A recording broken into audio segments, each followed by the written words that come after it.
Tin thế giới sáng ngày 1 tháng 6, Mỹ siết kiểm soát sinh viên Trung Quốc, Ukraine sẵn sàng tiếp tục đàm phán với Nga, Triều Tiên thay loạt quan chức quân đội cấp cao, Trung Quốc ra tín hiệu nới lỏng kiểm soát xuất khẩu đất hiếm. Người phát ngôn Bộ Ngoại giao Trung Quốc Lâm Kiếm ngày 30 tháng 5 tuyên bố Bắc Kinh sẽ hợp tác hơn nữa với các nước khác về vấn đề kiểm soát xuất khẩu đất hiếm, trong bối cảnh tình trạng thiếu hụt khiến các nhà sản xuất ô tô và chất bán dẫn ở châu Âu và Ấn Độ đối mặt nguy cơ phải đóng cửa. Mỹ trừng phạt công ty Philippines có yếu tố Trung Quốc. Người phát ngôn Bộ Ngoại giao Mỹ Tammy Bruce ngày 29 tháng 5 tuyên bố Washington sẽ trừng phạt Funum Technology Inc. Công ty có trụ sở tại Philippines cung cấp cơ sở hạ tầng máy tính quan trọng cho các vụ lừa đảo đầu tư tiền ảo và người quản lý doanh nghiệp này là Liu Liri, công dân Trung Quốc. Theo người phát ngôn trên, những vụ lừa đảo đầu tư tiền ảo gây ra thiệt hại tài chính nghiêm trọng cho người dân Mỹ. Những đối tượng bị trừng phạt có liên quan trực tiếp đến tổng thiệt hại hơn 200 triệu đô la Mỹ được các nạn nhân ở Mỹ trình báo, với tổn thất trung bình hơn 150.000 đô la Mỹ một cá nhân. Nhật Bản cam kết hỗ trợ Bangladesh hơn 1 tỷ đô la Mỹ.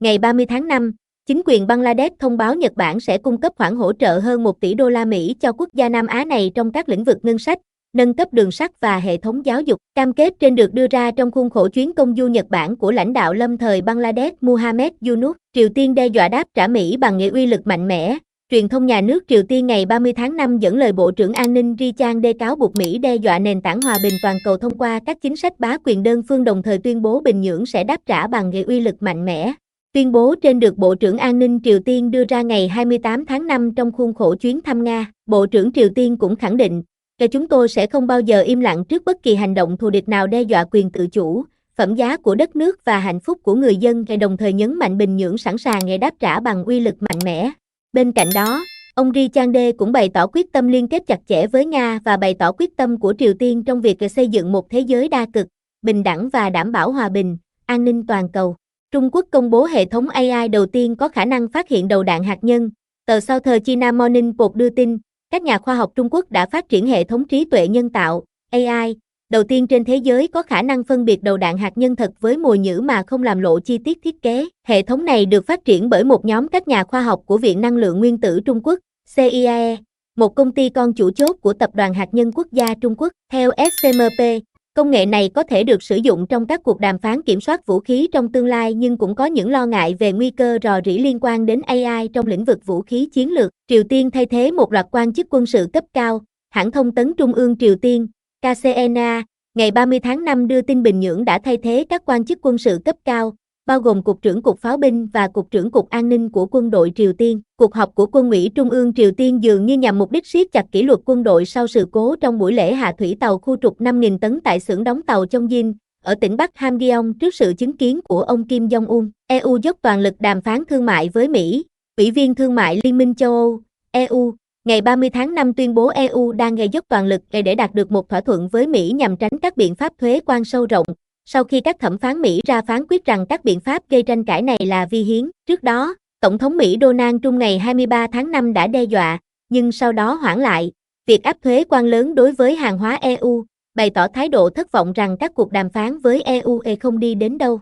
Ukraine chưa tham gia hòa đàm tại Istanbul. Ngoại trưởng Ukraine Andriy Sybiha ngày 30 tháng 5 tuyên bố, Ukraine muốn xem một văn kiện nêu rõ các đề xuất của Nga cho một thỏa thuận hòa bình trước khi cử phái đoàn đến Istanbul để đàm phán song phương. Nga đã đề xuất các nhà đàm phán của hai bên gặp nhau tại Istanbul vào ngày 2 tháng 6, nhưng Kiev tuyên bố nước này cần sự đảm bảo rằng Moscow thực tâm muốn chấm dứt chiến tranh. Kỳ vọng đối với các cuộc đàm phán là không cao vì lập trường mà hai bên đưa ra cho đến nay còn cách biệt lớn và công việc nhằm thu hẹp khoảng cách vẫn chưa thực sự bắt đầu. Ngoại trưởng Sybiha nhấn mạnh,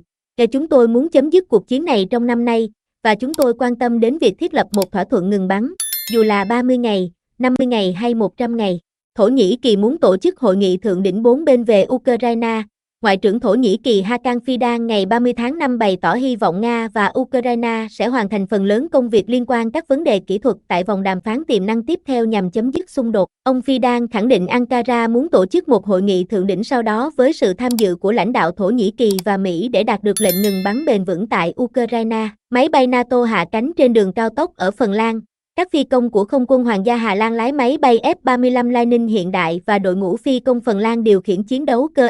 F-A-18 Hornet đã thực hiện hạ cánh và cất cánh trên đường cao tốc gần căn cứ không quân Tikkakoski của Phần Lan. Chương trình huấn luyện chung được lên lịch từ ngày 26-30 5. Các hoạt động này là một phần trong cuộc tập trận thường niên Bana của không quân Phần Lan nhằm giải quyết các mối đe dọa như những cuộc tấn công bằng tên lửa vào các căn cứ không quân. Phần Lan đang chuyển đổi từ máy bay F-A-18 sang F-35, với việc dự kiến tiếp nhận 32 chiến đấu cơ tàng hình từ năm 2026. Ukraine sẵn sàng tiếp tục đàm phán với Nga. Chánh văn phòng Tổng thống Ukraine, ông Andriy Yermak, ngày 29 tháng 5 tuyên bố Kiev đã sẵn sàng tham gia cuộc đàm phán mới với Moscow tại Istanbul, Thổ Nhĩ Kỳ, vào tuần tới, nhưng muốn biết các đề xuất của Nga về việc chấm dứt chiến tranh. Ông Yermak bày tỏ, Ukraine đã sẵn sàng tham dự cuộc họp tiếp theo, nhưng chúng tôi muốn tham gia một cuộc thảo luận mang tính xây dựng, nhưng điều quan trọng là phải nhận được dự thảo của phía Nga. Tuyên bố trên được đưa ra sau khi Nga trước đó cho biết vẫn đang chờ phản hồi từ phía Ukraine về lời đề nghị đàm phán mới vào ngày 2 tháng 6 tới tại Istanbul. Mỹ hối thúc Syria và Israel ký thỏa thuận không xâm lược lẫn nhau. Đặc phái viên mới của Mỹ về Syria Thomas Barak ngày 29 tháng 5 đã kêu gọi Syria và Israel ký thỏa thuận không xâm lược lẫn nhau, mô tả cuộc xung đột của giữa hai nước là vấn đề có thể giải quyết được. Về mặt kỹ thuật, Syria và Israel đã và đang ở trong tình trạng chiến tranh kể từ năm 1948. Quan hệ Israel-Syria có dấu hiệu cải thiện thời gian gần đây. Tại hội nghị đầu tư Mỹ Ả Rập ở Riyadh, Saudi Arabia, hôm 13 tháng 5, Tổng thống Mỹ Donald Trump đã thúc giục Tổng thống lâm thời Syria Ahmed al-Shara chính thức công nhận Israel và tham gia Hiệp định Abraham để đổi lại việc Washington dỡ bỏ toàn bộ các biện pháp trừng phạt đối với Damascus từ nhiều năm trước. Đáp lại,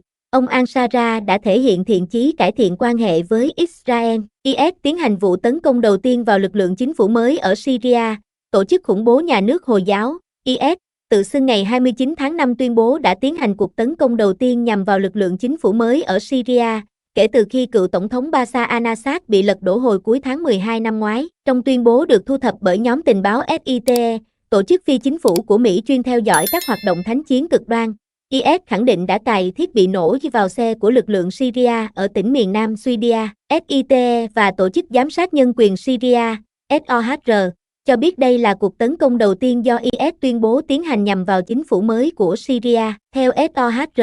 một người đã thiệt mạng và 3 người bị thương khi các thành viên của đội tuần tra thuộc sư đoàn 70 của quân đội Syria bị trúng mìn điều khiển từ xa hôm 28 tháng 5. Nhật Bản dỡ bỏ một phần lệnh trừng phạt Syria. Ngày 30 tháng 5, Nhật Bản đã quyết định dỡ bỏ một phần lệnh trừng phạt đối với Syria với mục tiêu hỗ trợ quá trình chuyển tiếp hòa bình hiện nay tại quốc gia Trung Đông này. Việc nới lỏng trừng phạt sẽ bao gồm dỡ bỏ một số biện pháp đóng băng tài sản nhắm vào các cá nhân và thực thể liên quan đến chính quyền của cựu tổng thống Bashar al-Assad. Kế hoạch định cư của Israel ở bờ Tây vấp phải chỉ trích. Liên Hợp Quốc, Liên Hiệp Quốc, Anh và Jordan ngày 29 tháng 5 đã lên tiếng chỉ trích Israel thông qua kế hoạch thành lập 22 khu định cư Do Thái mới tại khu bờ Tây bị chiếm đóng. Người phát ngôn của Tổng thư ký Liên Hiệp Quốc Antonio Guterres, ông Stefan Dujarric, cho rằng hành động này làm chệch hướng về các nỗ lực hướng tới giải pháp hai nhà nước, đồng thời nhắc lại lời kêu gọi của người đứng đầu Liên Hiệp Quốc rằng Israel phải chấm dứt mọi hoạt động định cư trên các vùng lãnh thổ Palestine bị chiếm đóng do cản trở khi hòa bình, phát triển kinh tế và xã hội.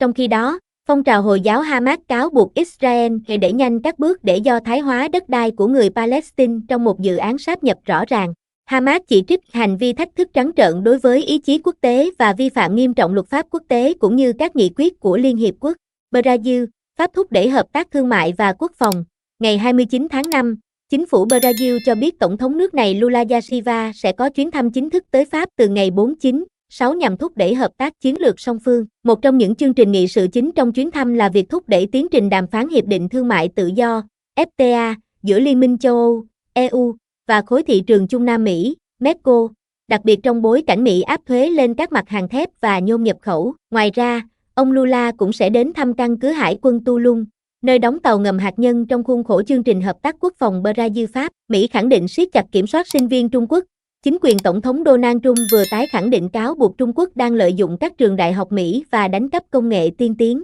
Động thái này đánh dấu một bước leo thang mới trong căng thẳng về giáo dục quốc tế giữa hai cường quốc. Phát biểu này được đưa ra một ngày sau khi Ngoại trưởng Marco Rubio tuyên bố Mỹ sẽ quyết liệt để thu hồi thị thực của sinh viên Trung Quốc, đặc biệt là những người có liên hệ với Đảng Cộng sản Trung Quốc hoặc đang theo học các ngành nhạy cảm. Mặc dù tuyên bố của ông Rubio ngay lập tức vấp phải phản ứng gay gắt từ Bắc Kinh, các chi tiết cụ thể về chính sách mới của Mỹ, bao gồm tiêu chí thu hồi thị thực và quy mô tiềm năng, vẫn chưa được làm rõ. Mỹ điều tra vụ mạo danh chánh văn phòng Nhà Trắng, Tờ Wall Street Journal ngày 29 tháng 5 dẫn các nguồn thạo tin cho biết cơ quan chức năng liên bang Mỹ đang tiến hành điều tra một vụ việc nghiêm trọng liên quan đến việc mạo danh bà Susie White, chánh văn phòng Nhà Trắng. Theo báo cáo, bà White đã thông báo với các cộng sự rằng danh bạ điện thoại di động của bà đã bị tin tặc xâm nhập, cho phép kẻ mạo danh tiếp cận được các số điện thoại cá nhân trong danh bạ. Tuy nhiên, sự cố này chỉ ảnh hưởng đến điện thoại cá nhân của bà, không liên quan tới điện thoại công vụ của quan chức này.